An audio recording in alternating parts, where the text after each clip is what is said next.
The fluorescent lights hummed, a sickly, persistent drone that clung to the back of my throat like stale coffee. Everything smelled of metal and something faintly antiseptic, a scent that promised sterile efficiency and delivered a gnawing unease. I stared at the chipped Formica tabletop, tracing the faded pattern with a trembling finger. 90 days. 90 days of the same food. The thought echoed in the cramped galley, a metallic clang against the silence that wasn't really silent at all. The submarine, my temporary home, my steel coffin, throbbed around me, a living, breathing beast of the deep. Outside, or rather, above, lay the ocean. A crushing, unknowable expanse of water, teeming with life and secrets. Down here, in the belly of the beast, we were sealed off, isolated, a miniature world hurtling through the darkness. I imagined the pressure, the immense weight of the water pressing down on the hull, a constant reminder of our vulnerability. Each creak, each groan of the metal felt like a warning, a whisper from the deep. A stainless steel tray clattered onto the table, jolting me from my reverie. Macaroni and cheese. Again. The orange glop sat there, defiant and unappetizing, a symbol of the monotony that stretched before me like an endless, gray sea. I picked at it with my fork, pushing the rubbery noodles around the plate. It tasted vaguely of cheese, vaguely of despair. The weight of the ocean, the weight of expectation, the weight of 90 days of the same damn food. It was all pressing down, threatening to suffocate me. I closed my eyes, trying to conjure a different image, a different place. Something bright, something warm, something real. The scent of salt and pine filled my lungs, a phantom memory of a childhood summer. My grandfather's weathered hands, callous but gentle, guiding mine as we baited our fishing hooks. The sun, a warm blanket on my skin, the rhythmic lapping of waves against the hull of his small, wooden boat.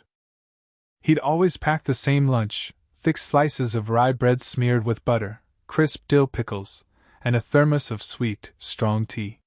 Simple, perfect. It wasn't just the food, but the ritual, the connection. The shared silence as we watched the horizon, the comfortable weight of his presence beside me.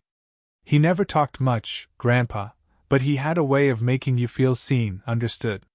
He'd just nod sometimes, a small acknowledging gesture, and you knew everything was all right. I remember the stories he'd tell, whispered against the wind, about the old sailors, the ones who braved the unknown, who faced down storms and monsters, both real and imagined. He spoke of their resilience, their unwavering spirit, their ability to find solace in the simplest of things, a shared meal, a familiar face, the camaraderie of the crew. He admired their grit, their determination to endure, to keep going, no matter the odds. He instilled in me a sense of adventure, a yearning for the open sea, a belief in the power of human connection. He'd always say, "The sea tests you, boy. It strips you bare, shows you what you're really made of. But it also brings you closer to yourself, and closer to the men beside you." I didn't fully understand it then, but now, staring at the fluorescent-lit galley, surrounded by the hum of the submarine, I think I'm starting to. He's gone now, Grandpa, lost to the same ocean he loved so much. A rogue wave, they said, swallowed him whole. But sometimes, when I close my eyes, I can still feel the warmth of his hand on mine, still hear the creak of his boat against the waves. And I remember his words, his quiet strength, his unwavering belief in the power of connection. It's a lifeline, a beacon in the darkness. And right now, surrounded by metal and the promise of 90 days of macaroni and cheese, it's the only thing keeping me afloat. Maybe, just maybe, it will be enough. My hand instinctively went to my stomach, a phantom ache echoing the real one from years ago. The fluorescent lights of the galley hummed, a sterile counterpoint to the memories flooding back. Block 3. The breaking point wasn't a grand explosion, but a slow, insidious erosion. It started with the smells. The constant, inescapable smells. Diesel, stale coffee, and the ever-present undercurrent of whatever mystery meat the cook had concocted that day. They clung to everything, our clothes, our skin, our very thoughts. Maria's letters, once a beacon of hope, started to smell faintly of the engine room, tainting the joy they brought. Then came the silence. Not the operational silence demanded during drills, but a heavier, more oppressive silence. The kind that settles between men who have seen too much, shared too little, and have nothing left to say. We were all ghosts, moving through the cramped corridors, our eyes fixed on some distant, unattainable horizon. Even the jokes, once a lifeline, grew strained, forced, the laughter echoing hollowly in the metal shell. It was the potatoes that finally did it. We'd been eating potatoes in some form or another for weeks. Mashed potatoes, fried potatoes, potato soup, potato salad, potatoes disguised in ways that insulted both the potato and our intelligence. One evening, a particularly gray and unappetizing mound of mashed potatoes sat on my tray. I stared at it, the smell triggering a wave of nausea so intense I thought I might actually vomit. Across from me, Miller, usually a jovial giant, was methodically stabbing his potatoes with a fork, his face a mask of quiet desperation. His eyes met mine, and for a fleeting moment, I saw a reflection of my own despair. Something snapped. Without a word, I stood up, scraping my tray against the metal table. The sound echoed through the galley, silencing the drone of conversation. I walked to the nearest waste disposal unit, a grinding metal maw that devoured everything from food scraps to classified documents. And I dumped my potatoes in. The act itself was insignificant, almost childish. But in that moment, it was a declaration of war. A rebellion against the monotony, the confinement, the soul-crushing sameness of it all. The silence in the galley was now absolute, punctuated only by the whirring of the disposal unit.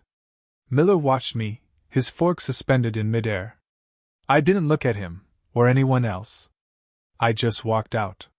Block 4 now, years later, I can't stand the smell of diesel. It triggers a visceral reaction, a tightening in my chest, a phantom pressure in my ears. I avoid cafeterias, buffets, any place where food is presented in endless, uninspired variety.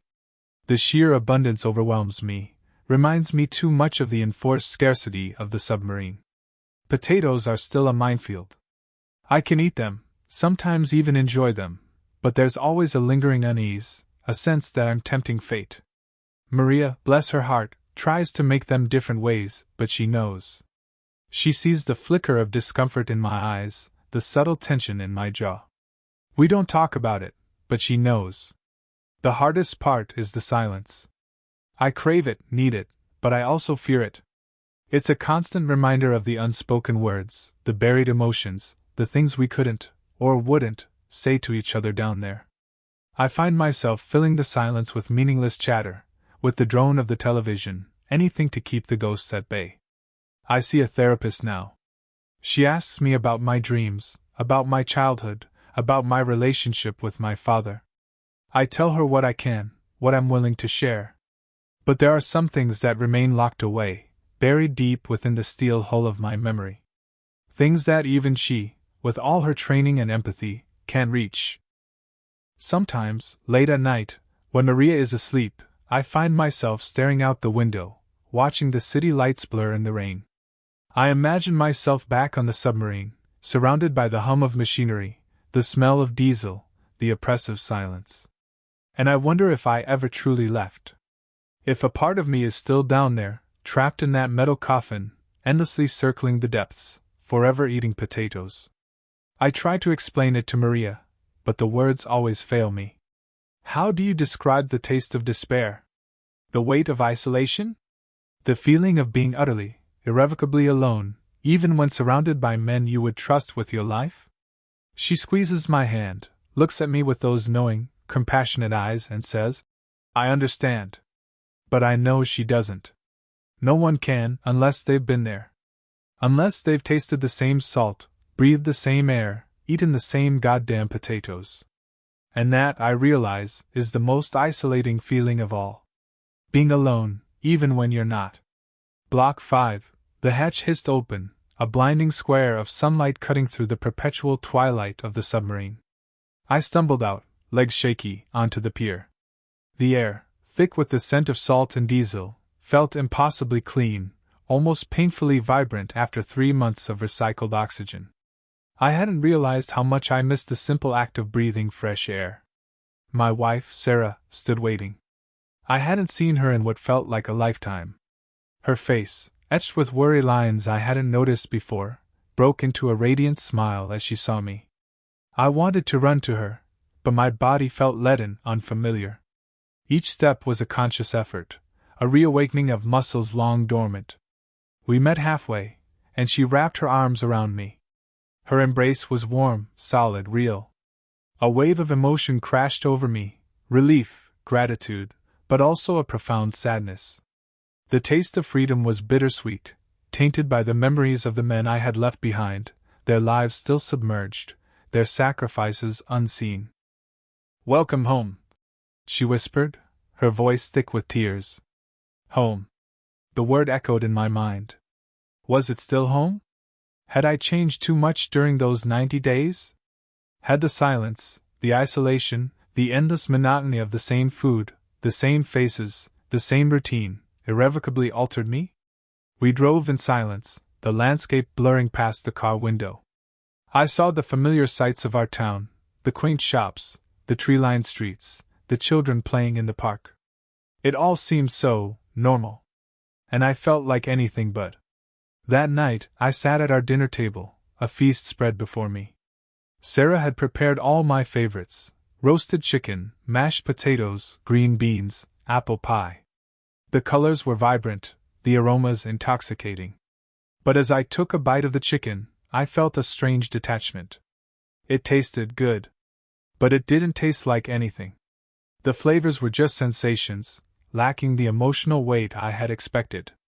Later, as I lay in our bed, the soft mattress a luxury I had almost forgotten, I couldn't sleep. My mind was still adrift in the cold, dark depths of the ocean. I could still hear the hum of the engines, the ping of the sonar, the muffled voices of my crewmates. Sarah stirred beside me. "What's wrong?" she asked, her voice gentle. I hesitated, unsure how to explain the turmoil within me. "I don't know," I finally said. I feel lost." She reached out and took my hand. "You're not lost," she said. "You're home. It's going to take time to adjust. But you're not alone." I looked at her, her eyes filled with love and understanding. And in that moment, I realized that she was right. I wasn't alone.